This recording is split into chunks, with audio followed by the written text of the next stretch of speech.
What's up, you guys? We're back with another bull pick video. This is Beat the Odds on Odds Checker. Guys, how are we doing? What do we have this week? Katelyn, hello. Great to see you. Jason, hello. Wonderful to be with you.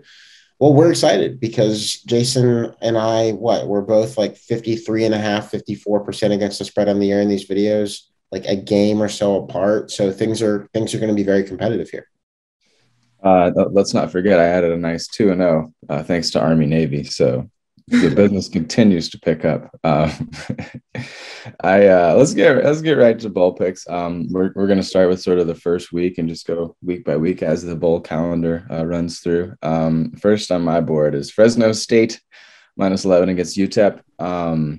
There's a lot going on with Fresno. On paper, they're just a way better team, but obviously there are coaching changes. The quarterback kind of left and kind of came back, but I'm not really super worried about that. I'm fine with the staff continuity there and comfortable with the replacements. And I'm not sure if everyone really realizes that Jake Haener is back and practicing for a bowl game and all that. So this is basically Fresno State to me. And yeah, Fresno State -11. They're the better team. Very fair, very reasonable pick, in my opinion.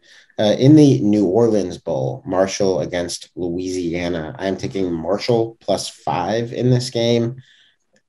Pretty simple. Yeah, I think that this is pretty close to a toss-up on a neutral-ish field. Obviously, Louisiana should have some kind of home field advantage, but it's not like the game's in Lafayette. It's in the Superdome. I think that Marshall is a deceiving 7-5 this year. Really should be more like 9-3 or even 10-2.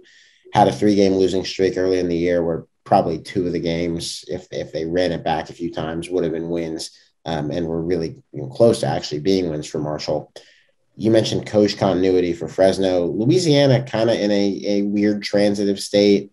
Michael Desormeaux, the offensive coordinator, is now in as head coach. Billy Napier's gone. I think maybe more importantly, Patrick Toney, the defensive coordinator that has done such a good job over the last few years, is already gone with Napier in Gainesville at Florida. And I could just imagine Marshall scoring a lot more points than Louisiana typically gives up in this game. So for something that I see as a toss-up, if I can get 5, great. Let's do it. Let's ride with the herd. Very nice. Put me down for Oregon State, Utah State. I'm going to take Oregon State -7. First of all, I think Chance Nolan's probably going to be able to put up some big numbers in the passing game. Utah State's pass defense tends to give up a whole lot of steady completions, and I think the Beavers basically control the game on both lines of scrimmage in the ground game. And I'm going to take the under 67. It's a pretty big number. Utah State's a fast offense, but Oregon State loves to run on first and second down. They're probably going to control the game. I think it might be a situation where Utah State can pass all they want, but they might not have the ball for that many minutes.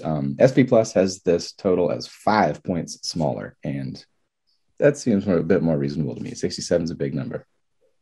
I like that rationale. I see a lot to respect there. I'm going to the Independence Bowl. We're going to Shreveport, Jason and Katelyn. UAB and BYU in this game. I'm on the Blazers +7 for UAB.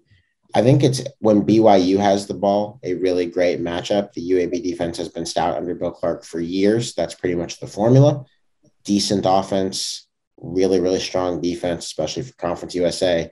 And they've won a lot of games that way. My only real worry is that the BYU offense is very explosive. The UAB defense has some explosive play problems from time to time. In general, though, stout defense, I think, will hang with a shockingly great BYU offense, considering what they lost both in Zach Wilson and Jeff Grimes last year. Did not really seem to miss a beat. I think the UAB offense gets some first downs in this game, plays some ball control, as is, again, their favorite MO. And I like getting an entire touchdown for a game that I'm not saying should be considered a toss-up, but that I really feel on a neutral field should be more like 3 or 4. 7 feels like a lot. It's obviously a significant push risk right on the number, but I feel good about it. So let's ride with the Blazers. What a rough world for BYU this year. They were one spot away from the Peach Bowl or Fiesta Bowl, and now here they are tussling with UAB in Shreveport. Life is hard sometimes. Coastal Carolina, NIU, 2 deeply weird teams. One that I think are highly unimpressed with, and yet they just continue to rack up W's, and another that has had a pretty challenging year. So give me the under 64. Neither team goes over all that often. I think Coastal is one of the least ovary teams in the country, if I have that right. They'll likely control the game. Again, NIU doesn't really concern itself with likely very often, but Coastal runs. Not a lot of pace, not a lot of downfield throws. And NIU loves to run a ton as well. So clock should be moving the whole game. NIU, the champions of the MAC, with a solidly negative point differential on the season, which is a ton of fun. We love to see that when we can. In the Boca Bowl, for me, Western Kentucky against App State, this will be my last of the week. Under 68 is where I am advising you push your chips in this game. Western Kentucky defense actually a little better than people realize. Obviously, this is kind of regarded as an all offense, no defense team. Bailey Zappi, the quarterback, is going to get his every week. This is definitely the case. But even if that offense is lightning, I think that there are possible continuity issues there. Zach Kitley, the offensive coordinator, who came over with Bailey Zappi from Houston Baptist last year, he's gone. He's at Texas Tech recruiting, preparing for 2022, where his new job is. I think maybe the offense is a little bit less lightning in this game than it has tended to be this year. That's conjecture, but I think the computer systems that I most favor are going to see this as more of a low 60s likelihood game than a high 60s one. Western Kentucky has, of course, been an overs machine, but a lot of app games go under. So I think we're going to go under 68. It's a big, fat number, and I like the chance to be on the downside of it. I think one way or the other, we're going to be under on every game, more or less, because Eastern Michigan versus Liberty. Give me the under 59. Only 10 teams in the country went over fewer times than Liberty.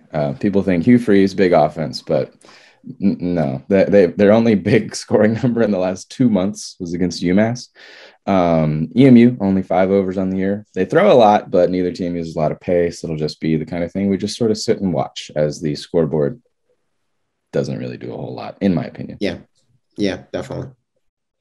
All right, so for this week, we have one pick of the week, and that pick for us is going to be, let's look at the Auburn-Houston game. Houston, I'm liking +3. Houston's ranked 20th, and Auburn isn't even ranked. Auburn's D-line is going to determine this game, and Houston's had a mediocre O-line, has given up almost 3 sacks a game. So give us Houston +3 this week, or when the game happens in a few weeks. Thank you, Caitlin, for carrying the weight for us on picks of the week this week. You got it, guys. Yeah, you got it. Well, that's all that we have for this week. We'll be back with some more bowl picks the next following weeks. And that's all that we have for today. This was Beat the Odds College Football Edition on Odds Checker.